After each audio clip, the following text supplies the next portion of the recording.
Bismillahirrahmanirrahim. Pada saat ada tanda-tanda kehamilan di Aminah, Aminah pun sempat melihat di dalam mimpinya pada saat akan melahirkan atau pada saat hamil besar, ia bermimpi bayi dalam kandungannya ini menyebarkan cahaya, dan cahaya itu menyebar ke seluruh muka bumi. Sebagian athar menyebutkan sampai ke Busra. Busra ini wilayah Irak sana, wilayah Persia. Dan dia juga mimpi mengucapkan dalam mimpinya kalimat u'idzuhu billahil azim min kulli syarrin wa min kulli hasid.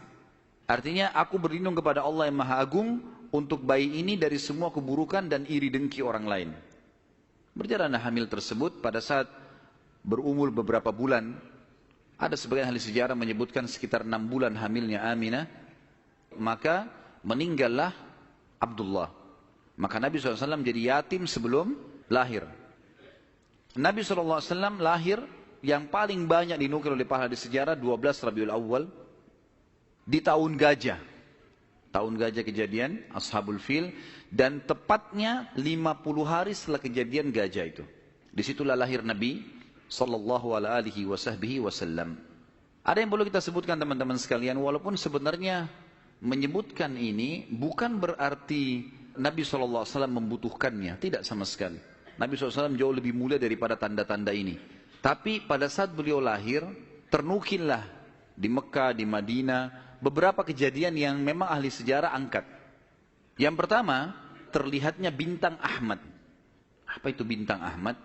Orang-orang Yahudi yang ada di Madinah itu meyakini kalau Nabi terakhir yang mereka tunggu di Madinah keluar itu, kalau dia lahir akan kelihatan bintang yang mereka istilahkan dengan bintang Ahmad.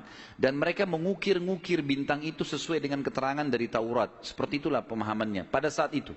Allahu alam tentang masalah kebenaran bintang itu bisa dipercaya atau tidak. Karena kita dalam Islam tahunya bintang nggak boleh dipercaya. Tapi ini pada saat itu dinukil oleh Hassan ibn Thabit radhiyallahu anhu, penyair Nabi SAW. Kebetulan umurnya dia beda 7 tahun dengan Nabi SAW. Beliau mengatakan, pada hari Nabi SAW lahir, aku kebetulan berada di salah satu benteng Yahudi. Dan naiklah di malam hari kebetulan, salah satu pendeta Yahudi lalu teriak dengan suara keras, wahai sekalian kaum Yahudi, sungguh telah terlihat pada malam ini bintangnya Ahmad, dan tidak terlihat kecuali pada saat ia lahir. Dan menurut Hassan ibn Thabit radhiyallahu anhu, memang umurnya beda 7 tahun dengan Nabi SAW, dan pada hari itu memang hari kelahiran baginda Nabi SAW. Yang kedua, dinukil oleh para ulama tentang masalah kejadian-kejadian unik adalah pada saat Aminah melahirkan, maka dikatakan melahirkan tanpa ada rasa kesulitan sedikit pun. Jadi sangat mudah. Bahkan sebagian athar menyebutkan Aminah tidak dibantu oleh orang. Tiba-tiba Nabi SAW keluar begitu saja.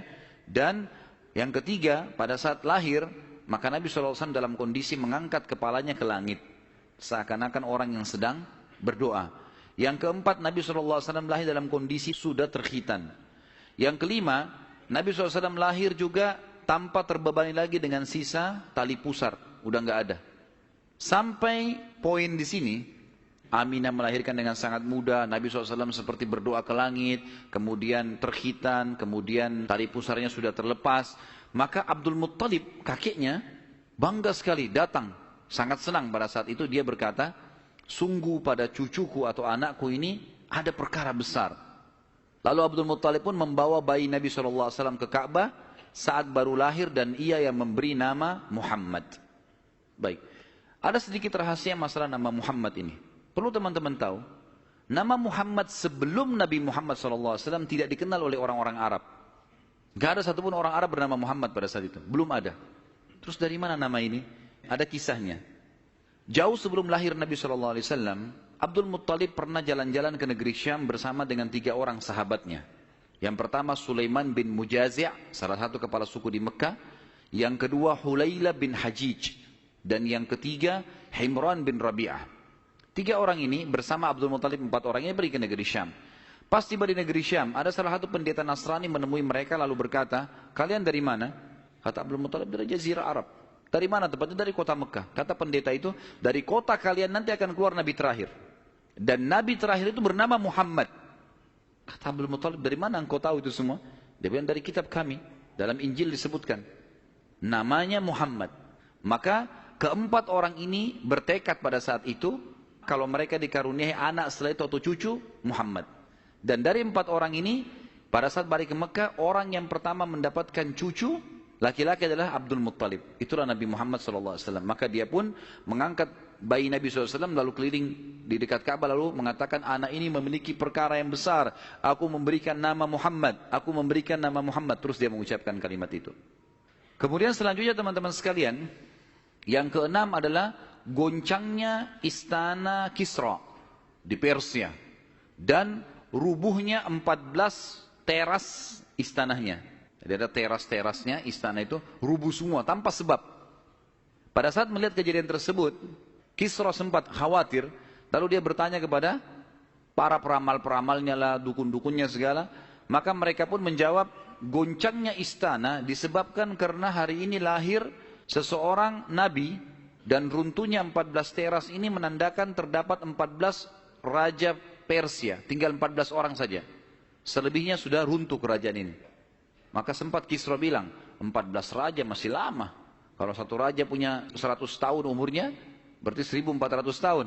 Tapi tanpa disadari oleh Kisra, padahal di sejarah Muslim menukil, tanpa membenarkan ramalan ini ya. Karena ramalan itu semua, kalaupun bertepatan, karena syaitan mencuri berita dari langit. Bukan karena mereka tahu. Sebagaimana dijelaskan dalam hadits Nabi SAW. Dan ternyata setelah Kisra, yang pada saat Nabi SAW lahir itu ada, anak-anaknya berselisih pendapat, dan dalam waktu 4 tahun saja, terjadi penggantian 10 orang Kisra. Mati semua, saling membunuh satu sama yang lain. Dan puncaknya yang terakhir adalah, yang ke-14 meninggal di zaman Umar radhiyallahu anhu. Pada saat Umar menembus wilayah Persia. Yang ketujuh, padamnya api sesembahan kaum Majus. Jadi ada api yang disembah di beberapa titik di negeri Persia. Jadi mereka buat api besar, dan api itu tiap hari mereka sembah. Pada saat Nabi SAW lahir, api itu tiba-tiba mati. Dan mereka berusaha menyalakan, tidak bisa. Selamanya mati. Sampai pada saat itu seluruh Persia yang menyembah api, apinya mati semua, nggak ada. Mereka mau coba nyalakan sampai runtuhnya di zaman Umar bin Khattab, nggak ada api mereka. Nggak bisa lagi mereka nyalakan api untuk disembah ya. Setiap kali di wilayah Persia dinyalakan api, mati, padam. Mereka cuma pakai masak, di situ padam. Nggak bisa sama sekali. Yang kedelapan, hanyutnya air sungai Sawa. Sungai Sawa ini teman-teman sama dengan sungai Gangga sekarang di India. Dikultus, dianggap ini sungai keramat lah dan seterusnya. Maka orang-orang Persia meyakini sungai Sawa ini adalah sesuatu yang luar biasa. Kalau ada yang mati, mereka bakar, lalu mereka lempar debunya di situ, airnya diambil, dianggap suci, apalah segala macam. Subhanallah, karena sungai ini selalu ditaruh tumbal segala macam. Waktu Nabi SAW lahir, air sungai ini hilang. Nggak ada airnya sama sekali, kering. Sampai sungai Sawa dilupain udah.